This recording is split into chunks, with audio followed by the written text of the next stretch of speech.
इस समय ने आज हम लोग बर्बाद कर दिया। प्राथमिक गणित समय है बदल जाओ, प्रश्नावली खुद से 1B बदल को गए, क्लियर करेंगे। अच्छा लगेगा। समय ने तो बदला, 1B बहुत क्लियर करने से पहले हम लोग कुछ इसमें कॉन्सेप्ट है, इस कॉन्सेप्ट को हम लोग समझेंगे ताकि हमारा ऑब्जेक्टिव क्वेश्चन जो हो सॉल्व हो जाए आसानी से। और इसी के आधार पर हमारा पूरा लेसन दिया हुआ है।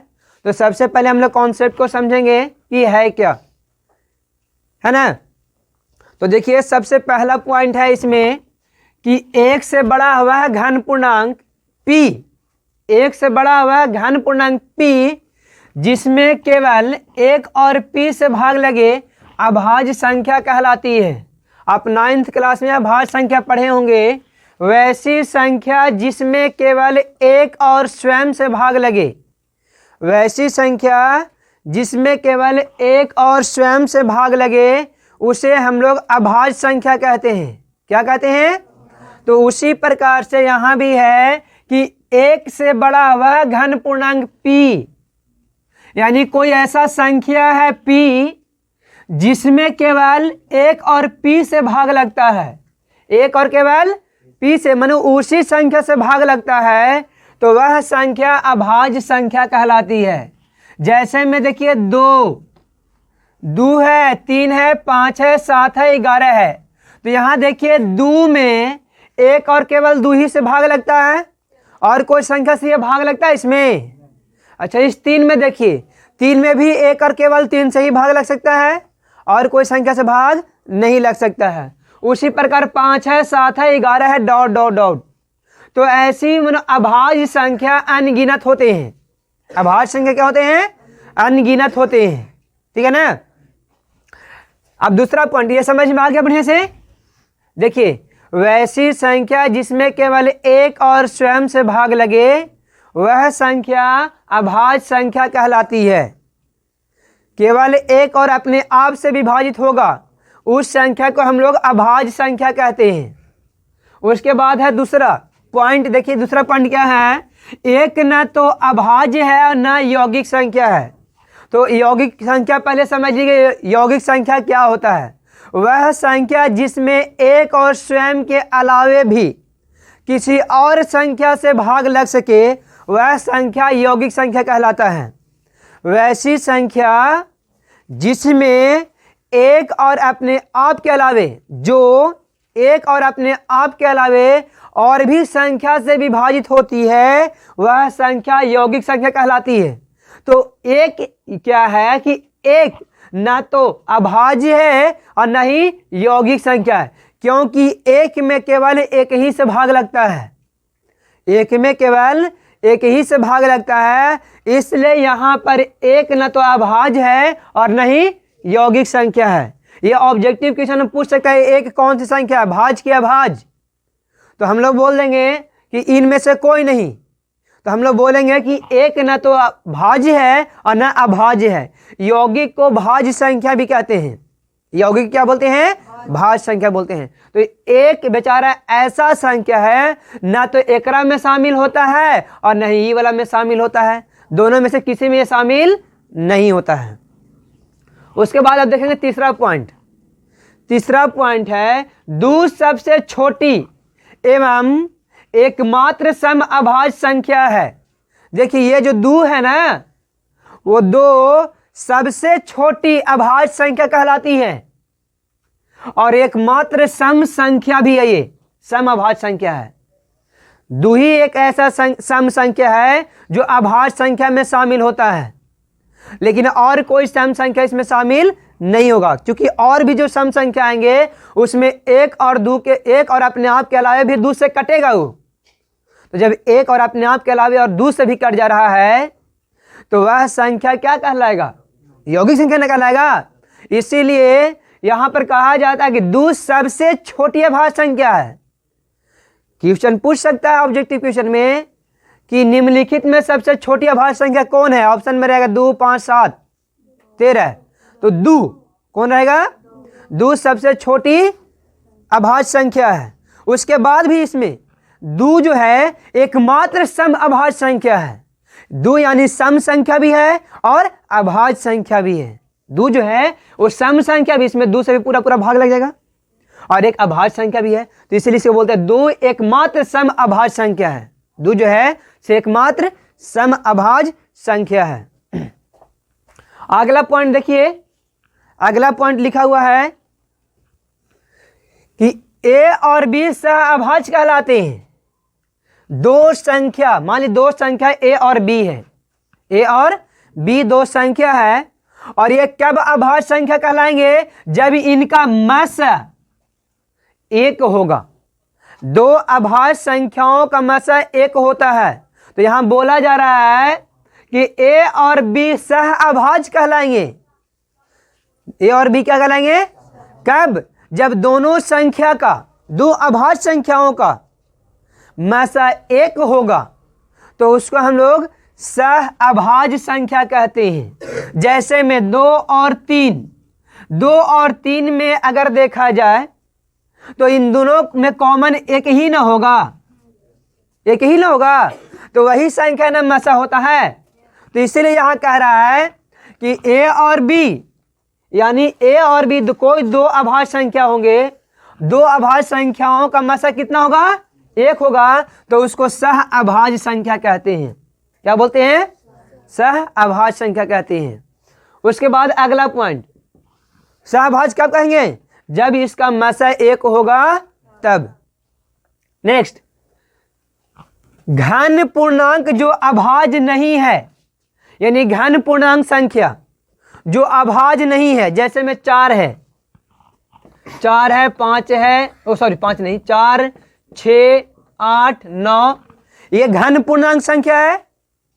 ये घन पूर्णांक संख्या अभाज्य संख्या नहीं है, तब इसको क्या कहेंगे? तो हम लोग यौगिक संख्या या भाज्य संख्या कहते हैं। इसको क्या कहते हैं?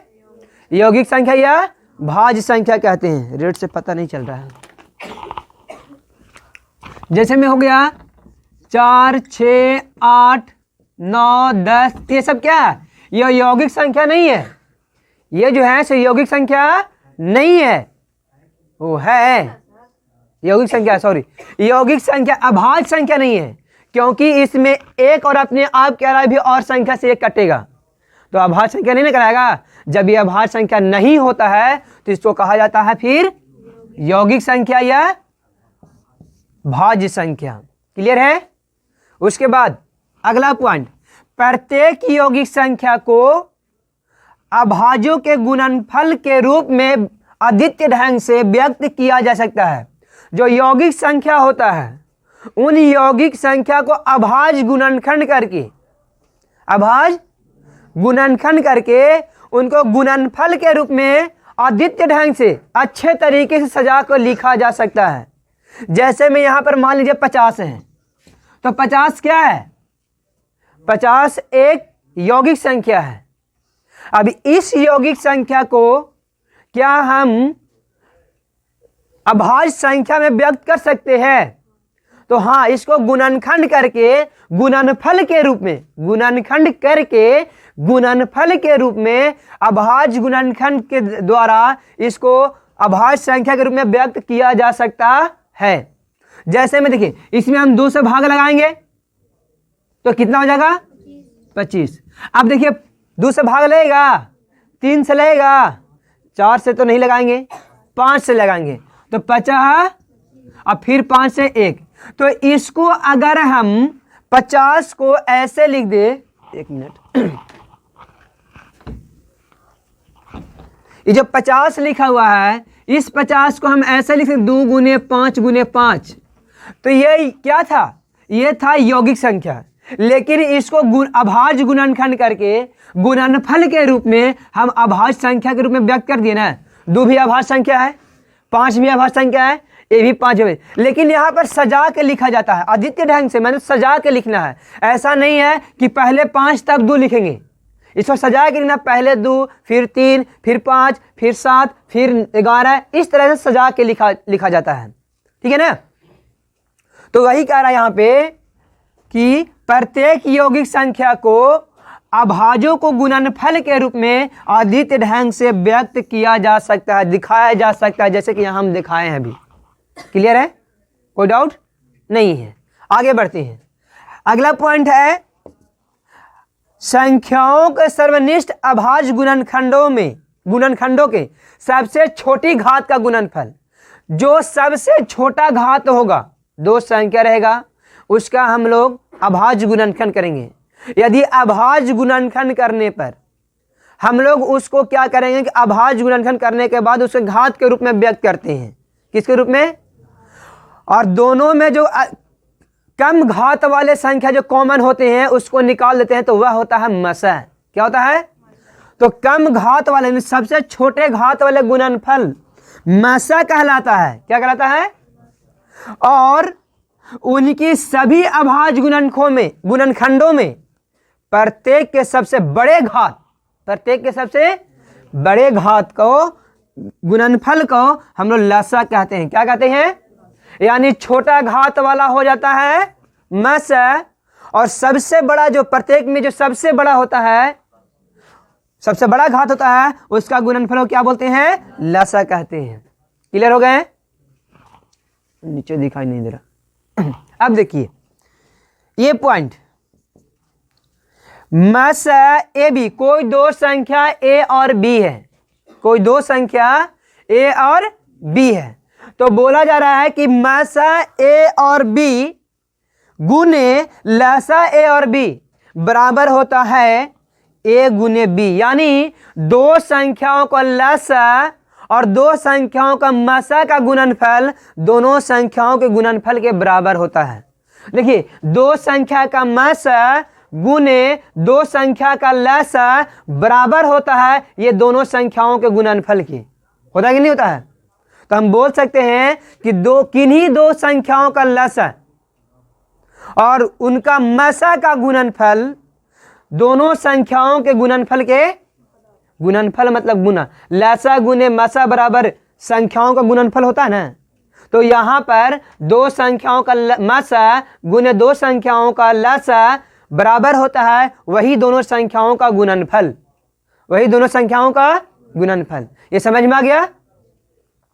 लेकिन इसमें कुछ महत्वपूर्ण बात है। यहां पर देखिए, ये सूत्र से हम बना सकते हैं, लसा बराबर ए गुने बी, बराबर के इस साइड में ये क्या कर रहा है? गुना कर रहा है। उधर ले गए, बाउंड्री पार करा दिए, तो क्या करेगा? ये भाग करेगा ना। तो हम बोल सकते हैं लसा ए बी बराबर ए गुने बी बटा मसा ए बी। उसी तरह से मसा निकालना हो तब, तो मसा निकालने के लिए लसा भी गुना कर, लसा भी तो मसा में गुना कर रहा है, बराबर को उस पर भेज देंगे।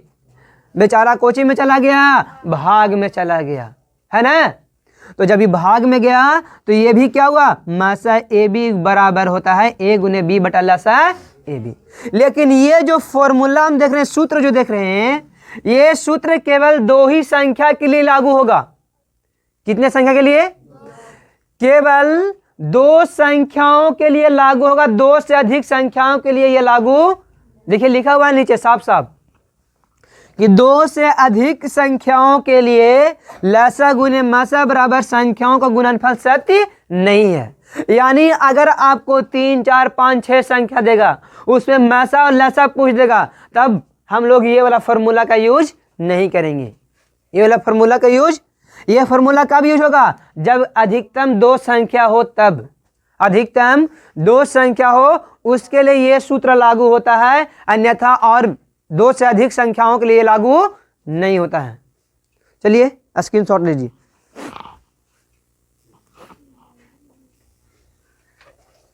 अब हम लोग लेसन को स्टार्ट करते हैं, जिसमें अति लघुत्तरीय प्रश्न है। पहला, रिक्त स्थान को पूर्ति करें। रिक्त स्थान को पूर्ति करें, ध्यान से सुनिएगा। घन पूर्णांक p अभाज्य होगा, घन पूर्णांक p अभाज्य होगा यदि p में केवल एक और p से भाग लेगा तब ना जी। तो यहाँ भरा जाए, एक में एक और एक में भरा जाएगा p। क्या भराएगा? चलिए दूसरा देखिए, दूसरा लिखा हुआ डॉट डॉट डॉट।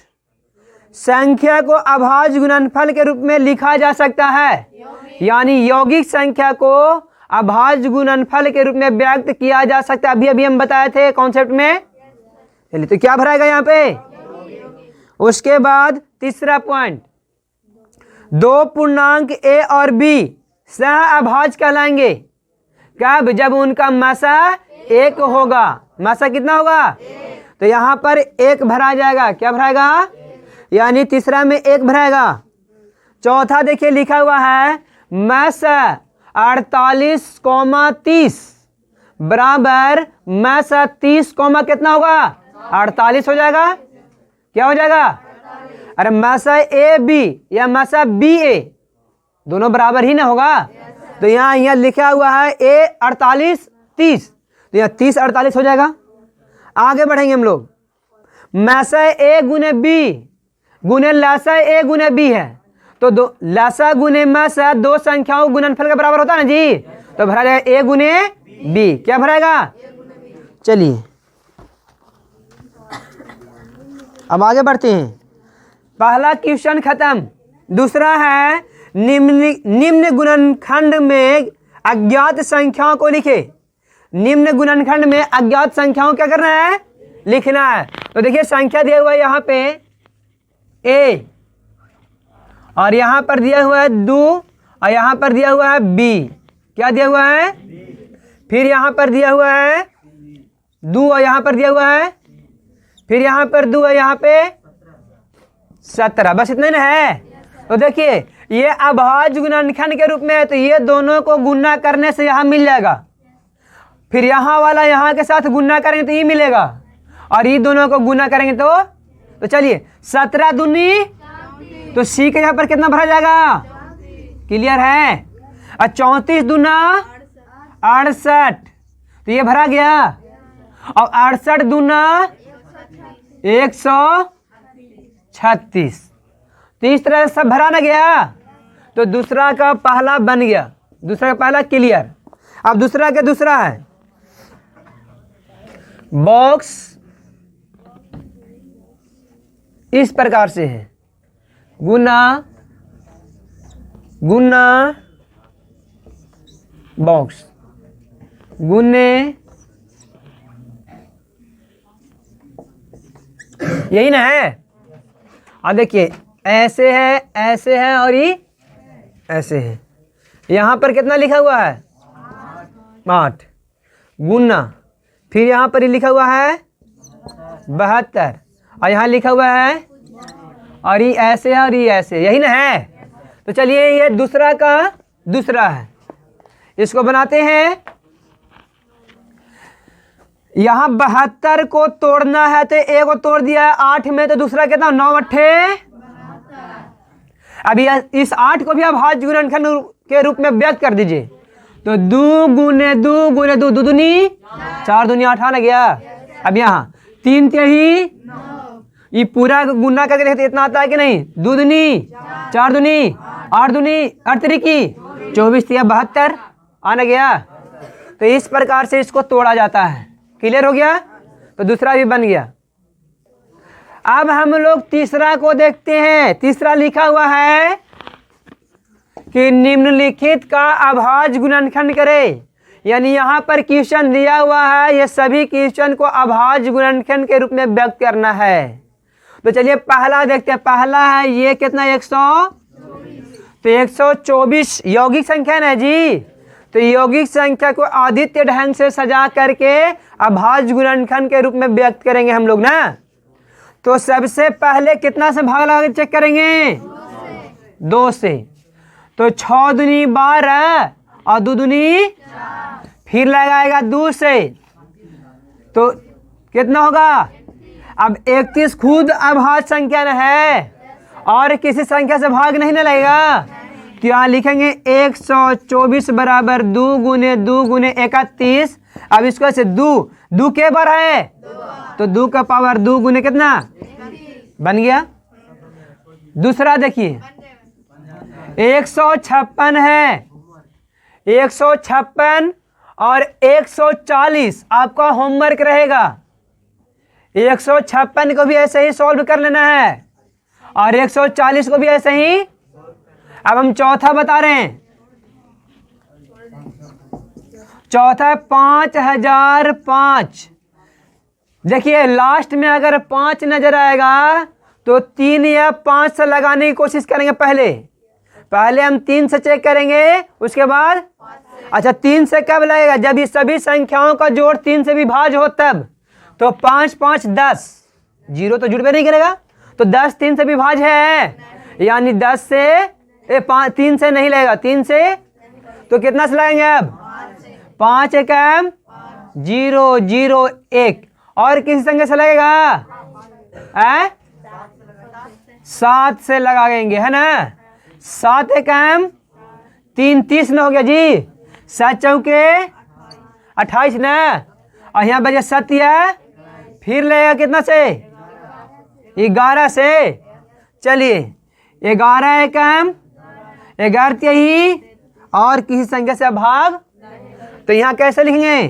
5005 बराबर 5 गुने 7 गुने 11 गुने 13। तो इस प्रकार से कर दिए, ये अभाज्य गुणनखंड के रूप में व्यक्त हो न गया। अब उसी को हम पांचवा को सॉल्व करेंगे, 32,760। तो कितना बार में लगेगा? लास्ट में अगर 0 है तो 2 से भाग लग जाएगा, इसको मिटा दे। चलिए यहाँ लिखा हुआ था 5005 बराबर 5 गुने 7 गुने 11 गुने 13। यहाँ देखिए पांचवा हम बता रहे हैं, लास्ट में अगर 0 नजर आ जाए तो वो पूर्णतः 2 से विभाज्य होगा। तो चलिए पहले हम 2 से लगाएंगे, 2 एकम, यहाँ बच गया 12, 6 दुनी, यहाँ 7 ना अब जी, 3 दुनी 8 दुनी 0 के, फिर लास्ट में 0 आ गया, तो फिर हम कितना से लगाएंगे? 8 दुनी 2 एकम 9 दुनी, और यहाँ फिर कितना? फिर लगेगा कितना से? 4 दुनी, अब 1 है तो 2 से 1 में भाग लगता है, तो 1 को दे देंगे 0, हो गया 19। कितना हो गया अब कितना? 9 दुनी 18, यहाँ बचा 1 तो हो गया 10, 5 दुनी, अब लास्ट में 5 है तो पहले 3 से चेक कर ले। चलिए देखिए 8 5 13 ना, 8 5 13 4 कितना होता है? 13 4 17, तो 17 3 से भाग लगता है, 17 में 3 से भाग लगेगा, यानी 3 से ये नहीं कटेगा। कितना से कटेंगे? 8 5 40, 3 से कट जाएगा। अच्छा देख देते हैं, दिखा देते हैं इन लोग को, देख लो देख लीजिए क्या दिक्कत है। कहाँ? अरे यहाँ पे तो ठीक है, 4 दूनी 8, अरे ये 9 होगा ना, 9 दूनी 18 होगा ना। अब कट जाएगा 3 से, है ना, 9 5 14 4 18, 3 से कटता ना। अब लगाइए 3 एकम बचेगा कितना? 1 तो 10 ना, 3 ही या 19 ना, 36 5 ही, फिर 3 से लगा के चेक करेगा, 6 5 11 11 3 14 1 15 लग जाएगा 3 से। 3 चौके 12, बचेगा कितना? 1 तो हो गया 16 ना, 5 ही और 5 ही, अब 10 4 14 नहीं लगेगा। अब कितना लगाएंगे? 9 5 5 कम 5, कहाँ से लग जाएगा 3 से? अरे 5 5 10 4 14, 3 से 14 में लगता है भाग, 3 से 14 में भाग लग जाएगा, तो 3 से नहीं लगेगा। अब बताइए 91 कितना से लगाएंगे? 7 से 13 बार में, और 13 हो गया 1 बार में। तो अभाज्य गुणनखंड के रूप में व्यक्त हुआ ना, तो इसको लिखेंगे 32,760 बराबर 2 गुने 2 गुने 2 गुने 3 गुने 3 गुने 5 गुने 7 गुने 13। अब 2 के बार आया है तो 2 के पावर 3, 3 के बार आया है तो 3 के पावर 2, 5 के बार 7 के बार 11 13 भी 1 बार। तो इस प्रकार से इसका आंसर हो गया। तो तीसरा को भी हम लोग आसानी से सॉल्व कर लिए। ये 2 को अपने आप बना लीजिएगा, आप लोग बन जाएगा, बिल्कुल इजी है, आसानी से बना लीजिएगा। क्लियर है? देखिए चौथा है, अभाज्य गुणनखंड विधि से निम्नलिखित के मैसा और लसा निकाले। यानी अभाज्य गुणनखंड विधि द्वारा संख्याओं का लसा और मसा ज्ञात करना है। क्या ज्ञात करना है? लसा और। तो पहला संख्या चौथा का पहला देखिए लिखा हुआ है 6 और 20। 6 और 20 का हम लोग अभाज्य गुणनखंड विधि द्वारा लसा और मसा ज्ञात करेंगे। तो सबसे पहले ये दोनों संख्याओं का अभाज्य गुणनखंड करना होगा। क्या करना होगा? तो चलिए 6 और 20 हम ऐसे लिख दे, हो गया ना। चलिए 6 को अभाज्य गुणनखंड के रूप में व्यक्त कीजिए। तो 2 गुने 3 दूनी 6 हुआ ना। और कुछ होगा क्या? चलिए 20 को 2 गुने 5, 2 दूनी 4 पचे 20। बस इतना हो ना गया। अब हम लोग को क्या निकालना है? लसा और मसा। बहुत इजी। तो यहां लिखेंगे मसा। पहले इनमें दोनों में कॉमन कौन हो रहा है? ये दो ना, यही दोनों कॉमन हो रहा है।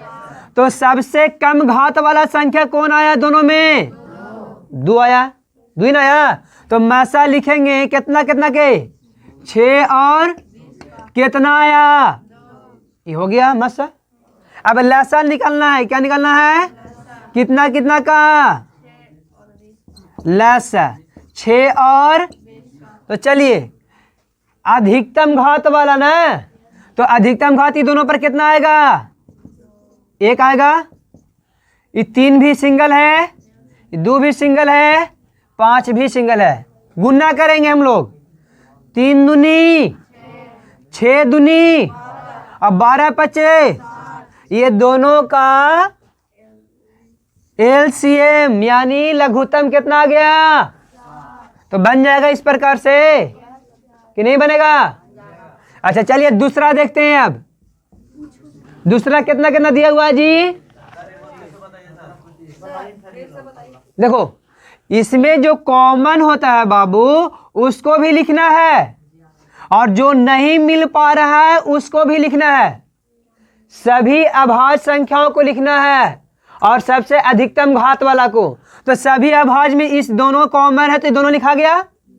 अच्छा इसमें भी सभी अभाज्य संख्या, तो ये भी अभाज्य संख्या है कि नहीं? तो इसको एगो लिख दिए। ये भी अभाज्य संख्या है कि नहीं? इसको भी लिख दिए। ये भी अभाज्य संख्या है कि नहीं? तो इसको भी लिख दिए। अब इसको लिख करके क्या करना है? गुणा करना है। जो दोनों में कॉमन मिलेगा वो एक बार लिखाएगा। जैसे में ये दोनों में मिलना गया तो एक बार लिखाया। ई में नहीं मिला तो भी इसको लिखेंगे। ई भी नहीं मिला तो ये भी लिखेंगे। ई भी नहीं मिला तो इसको भी लिखेंगे। अब इस सब को गुणा करके यहाँ लिख देना है। तो 3 दूनी और 6 दूनी 12 पचे 60। तो इस प्रकार से हम लोग को पहला सॉल्व हुआ। समझ में आ गया ना? अब चलेंगे दूसरा को देखेंगे। दूसरा लिखा हुआ है 17 और 25। 17 और 17 इस 25 का हम लोग क्या निकालना है? लसा और।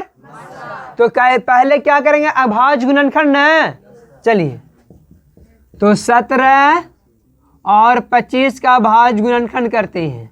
तो 1 गुने और यहाँ कितना होगा? 5 गुने। तो इसमें 1 भी छिपा हुआ है ना जी। तो ये दोनों में क्या मिल रहा है? दोनों में क्या मिला? तो मसा कितना कितना का? 17 और दोनों में कॉमन कौन हुआ? तो 1 हो गया। अब उसके बाद लसा कितना कितना का? 17 और।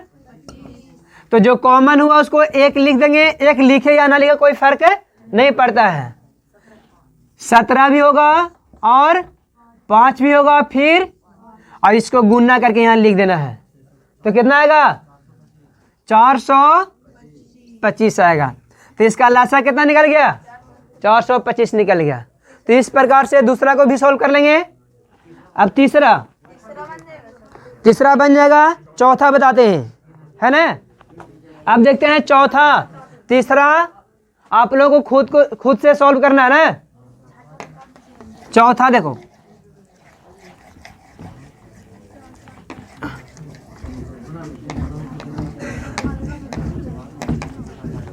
चलिए चौथा बोलिए क्या है। चौथा में है 672 और 120। चौथा क्या है 672 और 100। इसको अभाज्य गुणनखंड विधि द्वारा हम लोग क्या निकालना है, मैसा और लसा निकालना है। तो चलिए ध्यान दीजिए, 672 और 120 का क्या करेंगे हम लोग, अभाज्य गुणनखंड करेंगे। तो 2 गुने, अब यहाँ 2 गुने 2 दूनी 4 ना, अब होगा कितना, फिर 2, फिर 3 गुने 3 करके दिखा दे। इसको अभाज्य गुणनखंड करके यहाँ लिख देना है। फिर इसको देखिए 120 को 2 गुने देखिए 120 से कर ही देते हैं यहाँ पे, कितना बार में, फिर 2 से, फिर 2 से, फिर 3 से। तो इस बात को यहाँ लिख दीजिए, 2 3 बार आया है और 3 के बार आया है और 5 भी। तो चलिए ध्यान दीजिए कौन कौन मिल रहा है तीनों में, उसको लिख दीजिए पहले। तो चलिए देखिए, ई वाला मिल जा रहा है और एगो देखिए ऐसे मिलेगा, ऐसे मिल रहा है जी, मिल रहा है तीनों में ई क्या, हाँ तीनों में जो होगा उसको लिख लेना है, चाहे कैसे भी मिले ये, ठीक है ना। अगर इसको हम लिखते हैं ऐसे 2 गुने 3, ध्यान दीजिएगा, यहाँ लिखेंगे 2 के पावर कितना 3 और 3 के पावर 2, फिर लिखेंगे यहाँ 2 के पावर 3, 3 के पावर 1 और 5 1। तो क्या आप सामने सामने नहीं आ गया, आने गया, तो कैसे भी लिख सकते हैं। चलिए मैसा कितना कितना का, 672 और 120 का कितना होगा। तो ये पहले इसमें मिला है 2 और इसमें मिला है 3 दूनी कितना हो गया 6। अब चलते हैं लस, 672 और 100। चलिए ध्यान दीजिए, ई वाला होगा एक बार, ये 3 भी होगा और ई वाला में दोनों मिला है ना। अधिकतम घात छोड़िए, चाहिए अधिकतम घात वाला ना बोला था, अधिकतम घात कितना आ रहा है 2 के 3, 2 के पावर कितना हो गया 3 का अधिकतम घात कितना मिल रहा है, और लास्ट में कौन हो गया। अब इसको लिख दीजिए, 2 को 3 बार गुना करेंगे तो 8, अगर 2 को इसको करेंगे कितना बार 3 को 2 बार करेंगे तो, और 5 के 8 9 72 गुने 5, तो 5 दूनी 10 और 7 पचे 35, अब 1 और लास्ट में 0, कितना हो गया 3600। अच्छा ठीक बोल रही, 72 ना था, ठीक है 360 होगा, कितना होगा। तो इस प्रकार से हम लोग चौथा को भी बना लिए। तो पांचवा छठा बन जाएगा, छठा बता दे। चलिए ध्यान दीजिए, छठा। अब हम लोग चौथा के छठा देखते हैं। तो चौथा के छठा का अभाज्य गुणनखंड इधर किया हुआ है, 540 का किया हुआ, 2 गुने 2 3 3 और 3 5, 805 को किया हुआ है, 5 7 और 23, 990 के किया हुआ है, 2 3 3 और 5, यही था ना। तो चलो लिखते हैं अभाज्य गुणनखंड के रूप में, इसको पहले व्यक्त कर लेते हैं। 805 990, इसको कितना होगा 2 गुने 2 गुने 3 गुने 3 गुने 3 गुने 5, इसका कितना होगा 5 गुने 7 गुने 23, इसको कितना होगा 2 गुने 3 गुने 3 गुने 5। चलो ध्यान दो, ओ सॉरी 5 गुने, ये तीनों में क्या मिल रहा है, तो देखिए ध्यान से, यही ना मिला है जी, तीनों में यही ना मिला है। तो यहाँ लिख देंगे क्या हम, अब इसको और भी छोटा कर दे क्या, 2 का पावर 2, 3 का पावर 3 और गुने, इसको और छोटा करते हैं, ये तो अपने छोटा है बेचारा, इसको छोटा करते हैं, 2 गुने 3 का पावर कितना, और 5 गुने, देखिए यहाँ पर ध्यान दीजिए 23 यहाँ लिखा हुआ है ना। आगे मैस कितना कितना का 540, 805 और 900, तीनों में क्या कॉमन था, 5 निकल गया। अब निकालना है लेस, तो 540, 805, 990 कितना हो गया, लासा कितना होगा। तो ध्यान दीजिए 2 का अधिकतम पावर कितना, 3 का अधिकतम पावर कितना, 5 है। ओह 3 बार ना है जी, लेकिन सॉरी 3 बार आया, 3 बार। और 5 का अधिकतम पावर 1 है ना जी। उसके बाद कौन है, 7 का अधिकतम पावर 1 है ना, फिर उसके बाद 11 है, उसके बाद, तो ये सब को गुणा करके यहाँ लिख दीजिएगा, वही आंसर होगा। ठीक है, तो ये घर से करके लाना है ना। ठीक है, स्क्रीनशॉट ले लीजिए।